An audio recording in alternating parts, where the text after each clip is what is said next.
Welcome to Obstacle Running Adventures.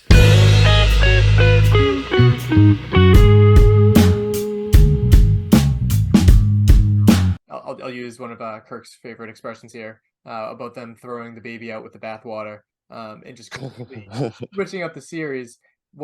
I was genuinely worried about a mass exodus of the elites leaving the field, because for the people that enjoy, this was my first thought, people that enjoy like running out in the mountains like that, at least they had something for them there. And I think Spartan is a little too mountain centric. I think that's a factor there too. And this is good for people that don't have access to mountains. That's huge. But I just think of people like Atkins, Andy Doobie, the people that love training out in the mountains. But I think, especially after I had an interview with Tara Jackson, I undervalued how much athletes just love competition. And like if it's competitive, they'll want to do it. Because Tara was talking about how she loves going on like 20-mile runs, but if it's not conducive to what she's competing in, she just pushes it aside. So I worried that athletes wouldn't enjoy training for it, but I think that if it becomes competitive enough and if Spartan actually sticks with something long enough to justify itself, athletes will change gears and adapt to it. So that was something that I was worried about, but hopefully it's not an issue. I heard a lot of people complain, as you did at the beginning, and I think that's why they have announced the Beast World Championship, and I think eventually we'll announce a Beast World Series. But I'm also going to say this. I'm not sure there's one elite that doesn't do it because there's money to be had, and they're going to go for it. Maybe Chris. She seems like, unless she's a huge liar, she seems to like everything. Yeah, really, like she's awesome. She's just awesome. But you're right. And I say she races it. You don't think Atkins is going to race it if there's a $5,000 prize?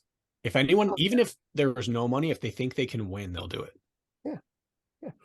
And that's the thing. Like, I don't see a single elite going, I'm not going to do this 3K with prize money here. I'm going to go over here and do this beast and not make any money just because I like the course. No, you're right. I see it happening. So that's just where I worried that they would like move to like different sports like sky running or whatever this or that's something that appeals to like what they have interest training in, but hopefully they'll stick to it. I think we'll see more of that this year.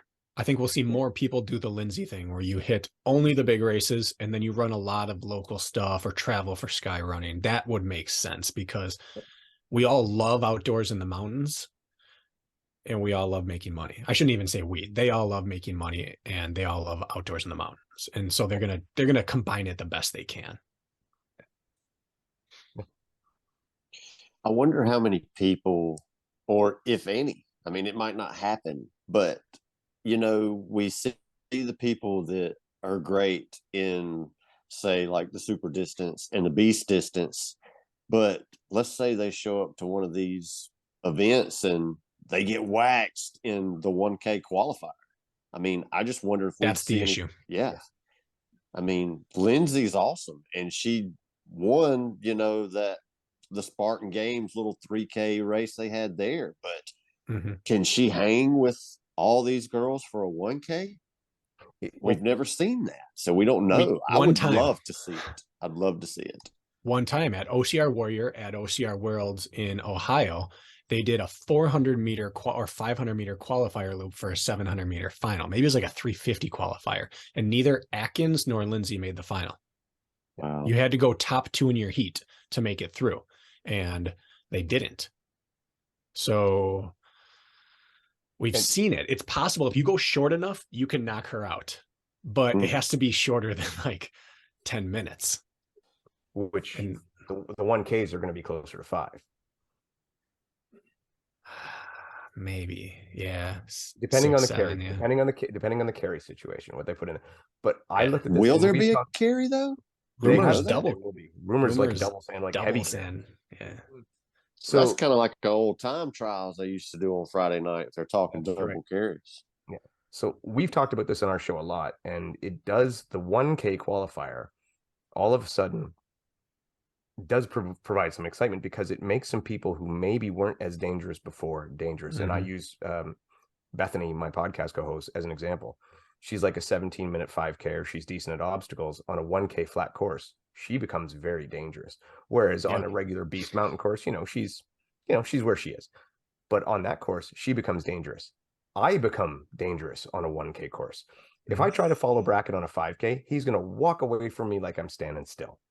But on a 1K, all it takes is one slip up and I can be there because I have that obstacle proficiency, right? And I can fake the run for 1K, right? So and we even saw in Spartan games, if you get the first 20-meter run to the wall first, yes, and people are flipping over it, you have to break. Yeah. So even if you can't beat me for 1,000, if you can beat me for 50, 100, yeah, for 50 meters. Right. Yeah. now you've got a probably 3-second can't. lead, and now you can beat me through the barbed wire. You've got a 3-second lead, and now you surge again. And while I'm trying to catch up, I make a mistake. 1,000 meters, you don't make up for mistakes. You're absolutely right. And that's what I think is exciting and interesting. Yes. And I why do. I'd rather see it at 1K than a 3K. Yeah, I agree.